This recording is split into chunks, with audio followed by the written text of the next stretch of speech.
notre séance est ouverte. Bonsoir à toutes et à tous.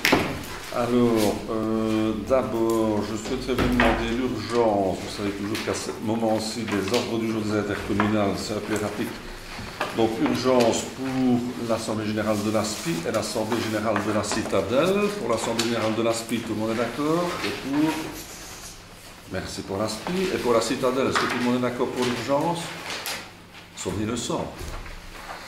Alors, je veux dire que la redevance pour l'accueil extrascolaire pendant les congés scolaires est revenue approuvée de la tutelle sans remarque. C'est tout. C'est tout. Alors, pour un contact avec la SBLTR, hein, donc par rapport à la problématique des concurrents collecteurs, donc l'idée c'est d'aller visiter chez eux, hein, oui. C'est ça. Donc on pourrait, pour ceux que ça intéresse, aller à la SBLTR le 11 juin ou le 18 juin. Ou alors on le ferait en septembre. Donc regardez un petit peu, si vous voulez bien, la semaine prochaine, que le chef de groupe envoie un petit mot à Ingrid en disant, ben voilà, on a plusieurs personnes, plutôt pour le 11 juin, plutôt pour le 18, ou alors on le fera en septembre. Ça va? Voilà. J'ai tout dit, là. Je peux commencer? C'était déjà commencé, ma séance était ouverte, hein, attention. Faut être précis. Alors, le procès verbal de la séance du 28 avril, est-ce qu'il y a des remarques? Qui est pour? Merci. Alors, décret du 29 mars 2018 sur la gouvernance et la transparence dans l'exécution des mandats publics, tableau de rémunération 2021, tous les membres du collège sont augmentés. Tout le monde est d'accord? Ah non, ce n'est pas ça. Voilà. Oui, ça c'est une prise d'acte, tableau de rémunération. Oui, même pas de prise d'acte, vous arrêtez le tableau. On doit voter? Non. Quand on ne prend pas acte et qu'on arrête et qu'on ne vote pas, c'est quoi? Voilà, un constat. On dit merci. C'est un constat. Alors, fabrique d'hélices de mortier, compte 2021, réformation. Pas de modification de l'intervention communale. Est-ce qu'il y a des remarques? Qui est pour? Alors, règlement complémentaire donc, de police qui concerne les aménagements de voies de la Hayette, rapport aux bornes de stationnement et au placement de plateaux en carrefour. Est-ce qu'il y a des questions sur la voie de la Hayette? C'est en cours. Donc, borne de stationnement qui est pour? Merci. Placement de plateaux en carrefour qui est pour? Merci. Crédit urgent pour l'acquisition d'un logiciel informatique pour le service de l'urbanisme. Ratification, est-ce qu'il y a des questions? Qui est pour? Subside 2019. Déjà longtemps, hein? Jonathan Italiana, vérification d'utilisation. Est-ce qu'il y a des questions ou des remarques? On prend acte ici ou on... Non. Oui, Serge, vas-y. J'avais une question parce que de souvenance, et après avoir vérifié aujourd'hui au niveau des subsides provinciaux que j'ai amené à voter également, j'ai vu qu'il y avait une somme de 5 000 € qui avait été inscrite au niveau du subside, au niveau de la journée italienne qui avait été faite au niveau provincial. Et donc, lorsque je regarde ici le tableau qui est présenté comme il est là, j'ai subside 5 000. Donc je ne vois pas où sont les 3 000 € en subventions qui ont été votées à cette époque. Et donc, je me demande si ces chiffres-là sont bons. Et donc Ben, on va voter contre, puisque je n'ai que ce document-là. Tu voteras contre la province aussi. Hein. Là, il y a eu à un moment donné un budget qui a été présenté avant. Moi, je n'ai pas de budget ici. Ah non, non, non. Le budget avant, ici on est en état postérieur, ça concerne 2019, ouais. Donc c'est une vérification d'utilisation. Ça ne se vote pas au niveau provincial. Il n'applique pas le décret.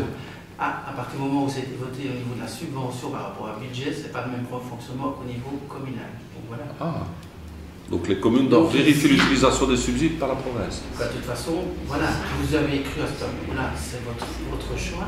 Nous autres, on n'y croit pas, donc on va voter. Ok, ça va. D'autres remarques? Qui est pour?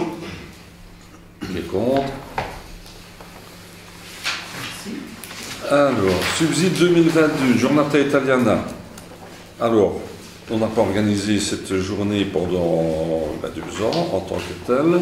Donc on propose quelque part de cumuler les subventions des dernières années non affectées pour permettre à la Giornata Italiana, qui est quand même une manifestation de très grande envergure pour la visibilité de Beugnines bien sûr, mais aussi et surtout de la commune de Beugny, d'octroyer de façon exceptionnelle un subside de 10 000 € à la Giornata Italiana.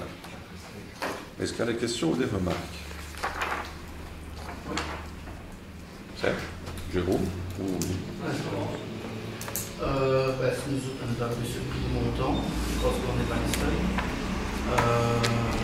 Et donc, on comprend qu'on va démarrer et qu'on doit essayer de faire confiance, même si on vient de voter ce qu'on vient de voter. Donc, on propose un amendement à 3 000 € et en chèque commerce, ce qui était le cas précédemment. Et donc, par rapport à la situation, voilà nos propositions.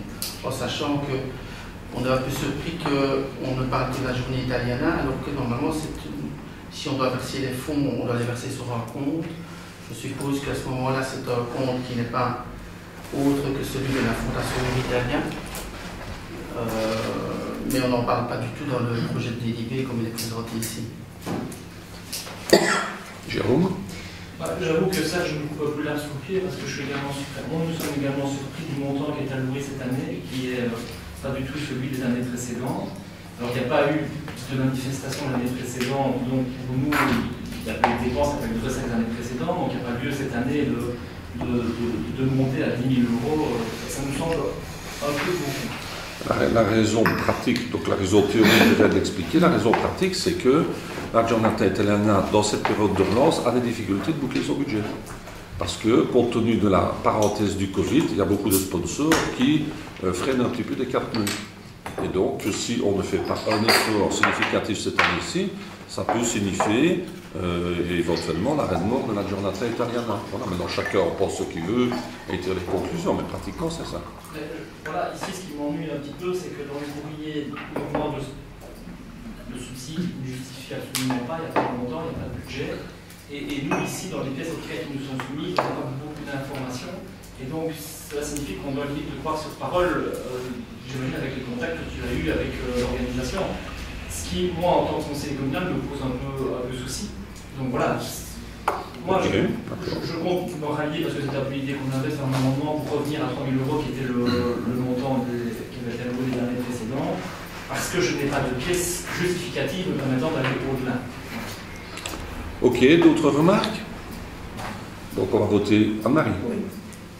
Sur le fond, ce que tu viens de dire, on aurait eu un document, dans tous les cas, moi, on aurait eu un document disant que la Fondation l'Italia avait des difficultés, que le subside était pour soutenir la Fondation, c'était peut-être plus entendable que comme ceci. Comme ceci, c'est pour la journée. Le budget de 2019, on a vu, il était en déséquilibre de plus de 7 000 € et il y avait eu, donc 2019, il y avait eu une intervention de la province et de la commune de manière à permettre l'équilibre après la manifestation. Le déficit, on le voit là-bas, même si les chiffres ne semblent pas cohérents, le déficit est beaucoup plus important et on n'a pas de budget pour cette année. Quand on va consulter les documents, par ailleurs, il y a un déficit. La Fondation est en difficulté. Ce que tu dis, Marc, c'est exact. C'est pas ça que j'ai dit. Hein? Non, elle est en difficulté financière. Non, ce n'est pas ça que j'ai dit. Nous, on a vu qu'elle est en difficulté financière. Je n'ai pas dit que la Fondation Euritalia est en difficulté financière. Je n'ai pas dit ça. J'ai dit que la journée risquait de ne plus avoir lieu. Ce n'est pas la Fondation Euritalia. Mais c'est la Euritalia. Fondation qui soutient. Non, ici je parle de la journée Giornata Italiana. Je ne parle pas des comptes de la Fondation en tant que telle. D'accord. Et alors, si je puis me permettre, c'est quand même incohérent de dire que l'événement était déficitaire, le budget était déficitaire. Donc si on faisait les journées, les années qui suivaient, le risque était réel d'être toujours déficitaire. Et alors on met, considérant qu'aucun subside n'a été versé, puisque l'événement a ainsi chaque fois été empêché, ces deux empêchements ont occasionné un important manque à gagner. Mais on était avec des budgets déficitaires. Donc voilà. Comme ça, tu as tous les éléments qui ont mûri notre réflexion. Ok, donc qui présente l'amendement, puisque c'est le même, a priori. Donc nous votons d'abord sur l'amendement d'ICDH, qui est pour, qui est contre.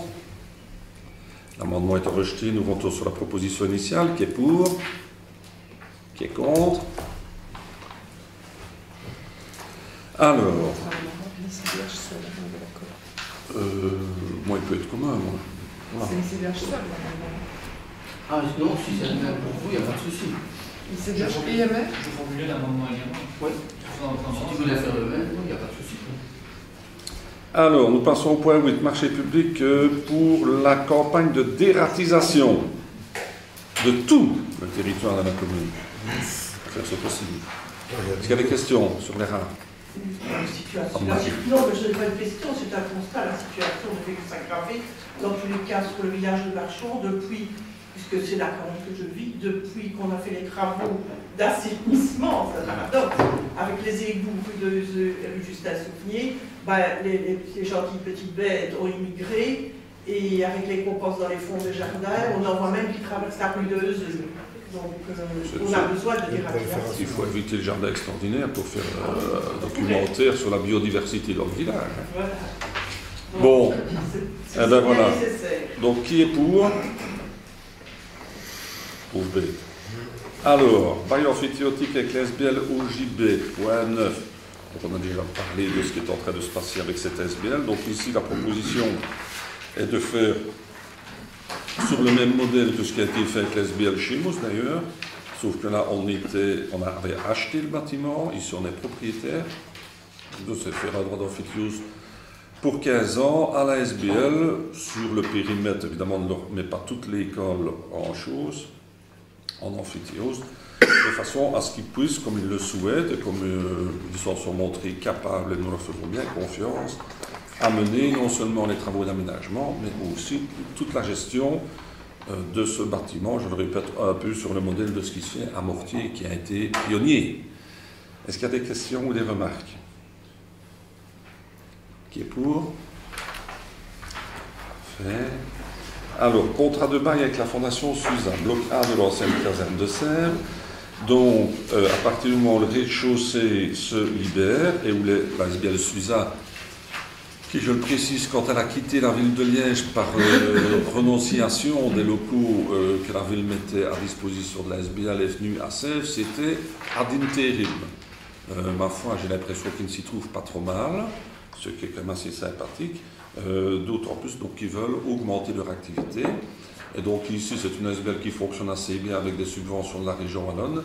Et donc ils ont introduit des programmes complémentaires pour d'autres projets vis-à-vis de la population des adultes autistes dont ils s'occupent, et projets qui nécessiteraient donc d'avoir une augmentation de leur surface, d'où leur souhait de pouvoir disposer du rez-de-chaussée en tant que tel. Donc on propose, aux mêmes conditions que celles qui étaient les leurs pour le reste, d'augmenter donc la surface. Est-ce qu'il y a des questions ou des remarques là-dessus? Qui est pour? Merci.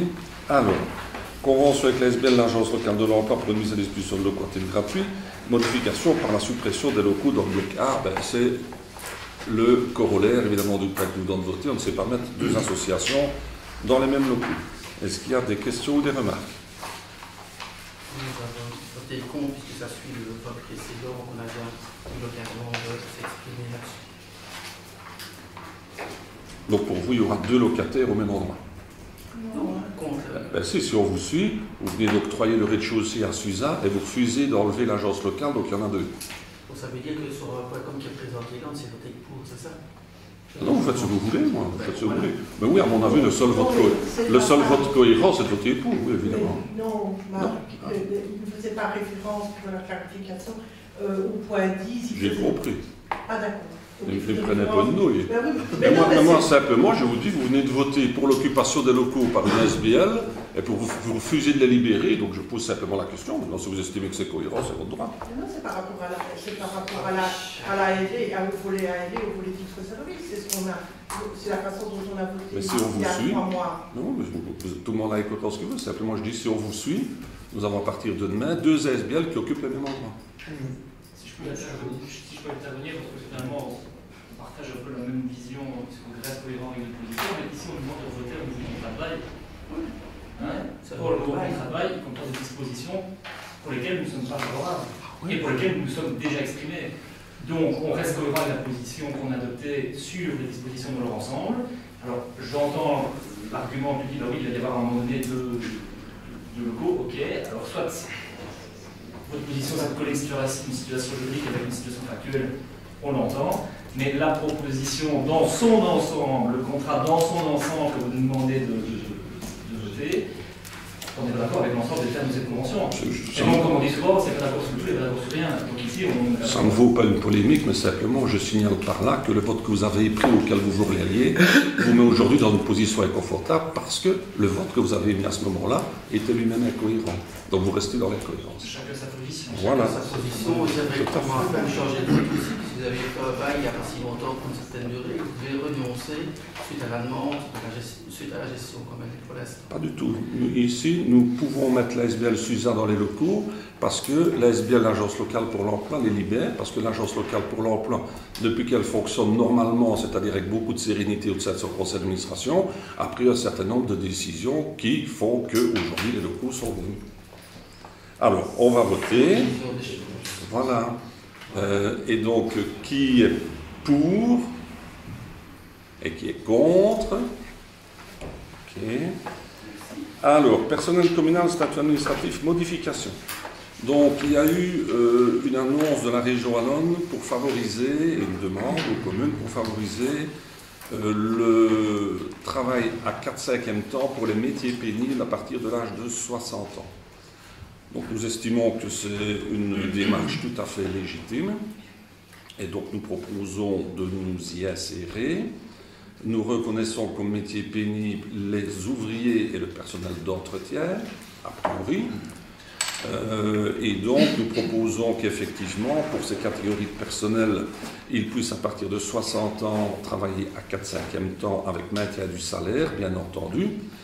Et nous nous engageons, en ce qui concerne le personnel d'entretien, à une embauche compensatoire.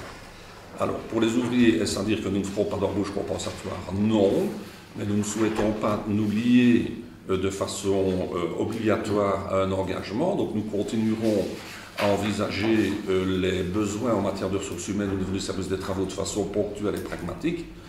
Par contre, au niveau du personnel d'entretien, c'est important de prendre cette mesure-là parce que comme le personnel d'entretien est occupé à temps partiel, si nous leur permettons de prendre un 4/5e, ça veut dire qu'il y a des heures qui ne vont pas être prestées en tant que telles et qui retomberont sur le reste du personnel.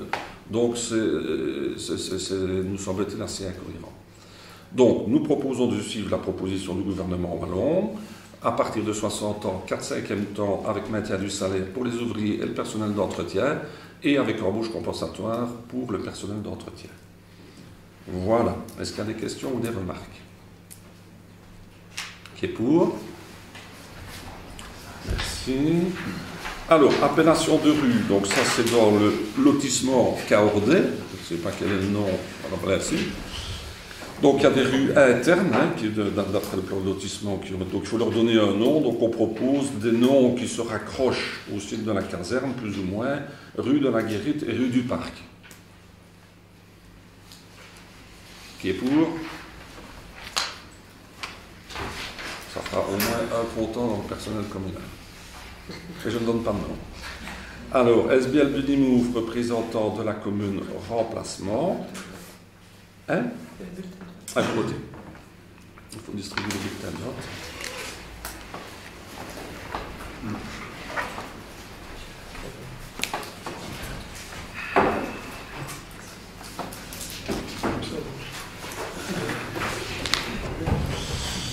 Donc il s'agit de remplacer Pascal Perrault par Olivier Van Langenanker.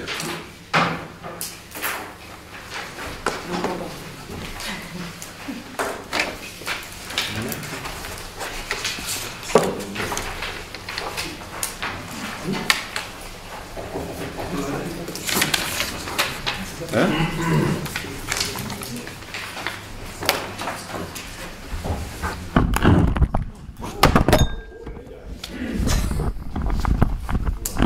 Pourtant, ta roue est travaillée en bleu, regarde sur ton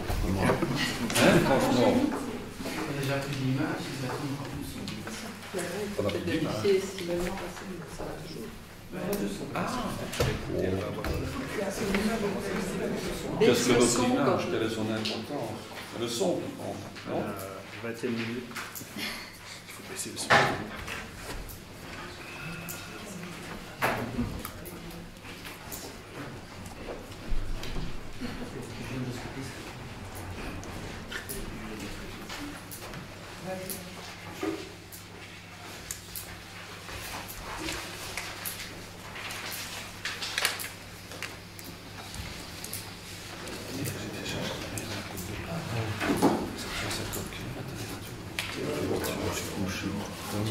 Aujourd'hui, ça termine. Et quand j'ai ramené ma mère était sur le dos, elle était à porte sa part. Ils s'entendent tous. J'ai été voir Jacques Guéard qui vient de messager. Ah oui. Tout le monde dit bonjour. Ah, je dis, mais c'est bien, en général, tout le monde dit bonjour. À visite, et même à Richard.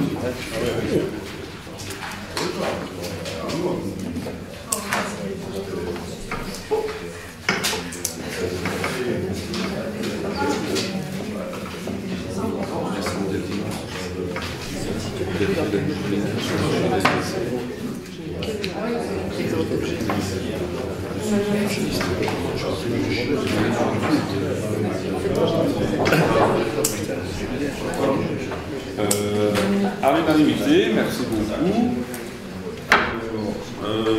Association intercommunale, Assemblée générale, approbation des points à l'ordre du jour.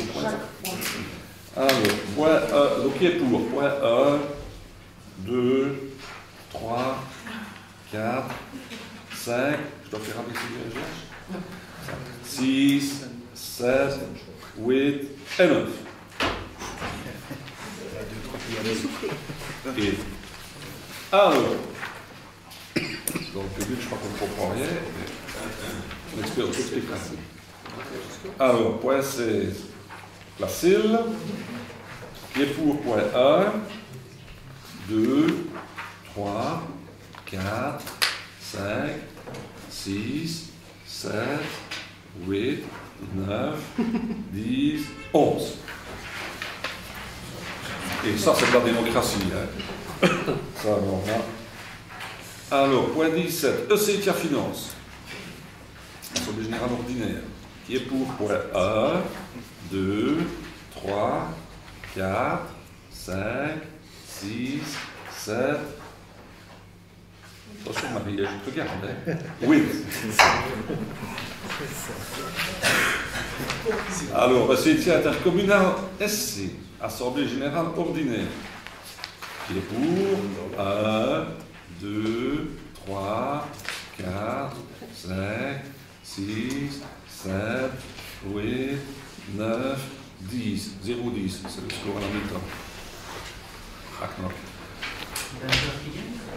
0-0. Dandeur, il faut gagner. Il gagne déjà au 0. Pourquoi? Dandeur au 0, il est 0-0. Dandeur contre 2 seuls, ouais. Alors, nous sommes où là? Imio. Alors, qui est pour? Point 1, 2, 3, 4, 5, 6. Est-ce que Florence est là? Oui, on veut. Ouais, parce que... Marie contrôle. Alors, Intradel. Ah, ça c'est beau. Qui est pour 1, 2, 3, 4, 5, 6, 7. Je vais vous mettre chacun. Alors, on a tout fait.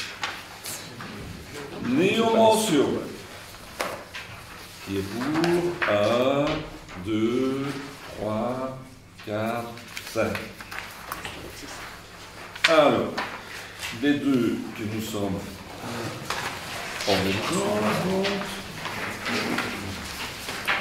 Alors, nous avons l'ASPI, qui est pour 1, 2, 3, je laisse le temps, ouais, 4, 5, 6, 7. Merci. Et pour la citadelle, qui est pour 1, 2, 3, 4, 5, 6, 7, 8, 9, 10, 11. Conclusion, je propose qu'on adresse une motion aux intercommunales qui aient le même nombre de points à l'ordre du jour. On ne va pas pour faire un qu'on 7 et d'autres 11. Hein? Bref, eh bien, ceci clôture notre séance publique. Est-ce qu'il y a des questions? Jérôme? Juste pour qu'on puisse faire le point sur l'opération du bloc. Ça va bien. Donc là, on est en train de finaliser la formalisation de l'accord électro, donc qui se replie sur 24 logements entre carte de bâtiment côté gauche. Et côté droite, donc nous avons procédé aujourd'hui, je pense, aux premières arrivées ukrainiennes. Voilà, nous avons 3 unités de logement occupées par des Ukrainiens. D'autres arrivent. Donc là, par rapport à cela, nous sommes, je ne vais pas dire harcelés, mais mis sous pression, par la région, par fait d'asile, par la province, par le ministère de l'Intérieur qui nous demande de remplir des questions, surtout à l'administration évidemment. Donc là, on s'est quand même permis de dire mollo mollo, hein. Bon, on veut bien, mais ok. Et donc, nous avons été aussi en contact, principalement via CPS, avec des familles qui hébergent des Ukrainiens, mais où maintenant la situation devient difficile, parce que bon, ils l'ont fait dans la générosité évidemment sur une situation temporaire. Le fait de l'obstacle de la langue était quand même un obstacle important. Et j'imagine aussi des habitudes de vie qui sont peut-être différentes. Hein.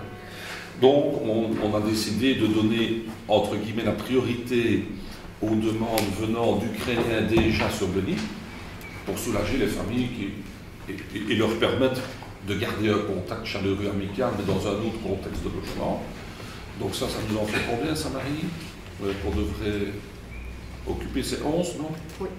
Il va nous en rester 9, je crois. Hein. Il va nous rester 9 unités, appartements et studios complets. Et les 9, nous répondrons conformément à notre engagement aux demandes qui nous sont adressées, et nous, pour nous, qu'elles nous sont adressées par la province, par la région, par FEDASIL, pour autant qu'au point de vue réglementaire, hein, ce soit correct. C'est qui est bourricot, évidemment. Hein. Donc je pense que pour la fin du mois de juin, les logements seront complets de ce point de vue-là, je pense. Hein. Voilà. Merci. Et question complémentaire, ces personnes émargent, j'imagine, au CPS, les Ukrainiens. On sait combien émargent au CPS? Combien ont revenu la déclaration sociale? En fait, pour le moment, nous n'avons que 3 familles inscrites, parce qu'en fait, ils ont toute une série de documents à faire avant de pouvoir s'inscrire. Mais voilà, on sait qu'il y en a d'autres qui sont là et qui vont venir et qui vont faire les démarches et qu'on va accompagner. Merci. Serge, tu avais une Pour question? compléter peut-être, au niveau budgétaire, on n'a pas de compte en représenté prévu au niveau du CPS et il n'y a pas de modification budgétaire nécessaire par rapport à cette arrivée. Ça va, en fait, le compte et la modification budgétaire vont arriver. Là, par rapport à l'implication budgétaire de ça, nous avons rentré à la demande de la province, Mme Maribonne, une évaluation des besoins que ça allait générer en termes d'emploi administratif. Et nous espérons bien que si on nous a fait la demande, c'est pour en tenir compte. Parce que évidemment, ça mobilise du personnel. Alors pour l'instant, ça ne mobilise pas du personnel en plus, mais ça détourne le personnel d'autres missions. 24 heures sur une journée, on ne sait pas tout faire. Donc là, on est quand même en train d'agir, disons, dans une certaine urgence, mais avec beaucoup de coordination, franchement, et on fera le point par la suite. Maintenant, il y a la question dans l'autre sens aussi, c'est qu'a priori, nous avons voté ici la convention d'occupation précaire, avec les modalités de loyer, etc., qui n'équilibreront pas l'ensemble des coûts que ça va générer si on doit mesurer l'affectation vraiment du personnel. Donc voilà, on en est là. Mais on doit le faire, hein. C'est clair. Moi, c'était peut-être une suggestion en lien avec ce que tu viens de dire, d'expérience maintenant depuis fin février, là où j'ai eu des contacts. Il s'avère que les liens avec les familles sont très importants aussi pour après. Et donc, par rapport à des personnes qui seraient envoyées de plus loin, parce que la priorité n'est pas à donner aux familles qui sont dans les communes voisines. Par exemple, c'est Gazier, où il y en a une série de personnes de etc. faut informer les CP1 voisins. C'est fait. Ah, c'est fait. Ouais. En tout cas, moi j'ai pris mon téléphone, j'ai téléphoné à la bourgmestre de Visé, j'ai téléphoné au bourgmestre de Chaudfontaine, le bourgmestre de Trou, le bourgmestre de Benne. Voilà, donc le message est passé informellement, mais voilà, et les Yann le savent en tant que tel. Mais tu as entièrement raison, hein, l'idéal, et c'est pour ça qu'on le fait avec une certaine urgence, c'est parce qu'on a eu communication de certaines, disons, situations de tension dans les familles hébergeantes, et qu'on ne veut pas que cette relation humaine dégénère de façon irréversible, qu'une tension c'est la vie, mais qu'il puisse renouer un contact. Et on va d'ailleurs prendre des initiatives prochainement pour qu'ils ne se trouvent pas dans leur studio tout seuls coincés. Hein. Que ce soit en accompagnement au niveau des langues, bien entendu, au nouveau boulot, puisqu'ils ont un permis de travail, ou elles ont un permis de travail, mais au niveau de frais d'asile, par ailleurs, on nous demande d'héberger des hommes, donc on verra. Et aussi d'avoir, disons, de l'animation au sein de la caserne qui permet d'avoir une mixité importante entre les différents occupants actuels de la caserne, ce qui est bien l'esprit de ce qu'on a toujours vu dans la caserne, mais ici il faut un peu l'activer, notamment à cause de l'obstacle des langues. D'autres questions? Oui. C'était une question d'éclaircissement par rapport au GDPR, en prenant l'exemple de l'enseignement communal. Je sais que c'est toujours un sujet sensible par rapport à la gestion au niveau des enfants et des photos qui sont sur les réseaux sociaux, donc je pense que tout avait été fait à ce niveau-là, au niveau des photos qui étaient publiées avec l'accord des parents. Maintenant, comme étant en période qui n'est pas électorale, j'aurais quand même aimé de savoir si, au niveau des tracts électoraux, on pouvait à un moment donné utiliser les photos de ces enfants sans l'accord des parents. Parce que j'ai un questionnement par rapport à ça, sur une publication qui a eu lieu ici dans le mois qui précède. Donc voilà. D'utiliser des photos de nos enfants, non? Non, des enfants de l'école. Comme ça, je dirais plutôt non. Oui. Ils sont d'accord. Ok, mais ça va, malheureusement, là, oui, il faudra qu'on en discute. C'est une publication de l'annonce. Que ce soit pour une publication pour nous. Donc, ok, ça va, merci. D'autres questions? Ok pour aujourd'hui? Eh bien voilà, notre séance publique est terminée. Merci.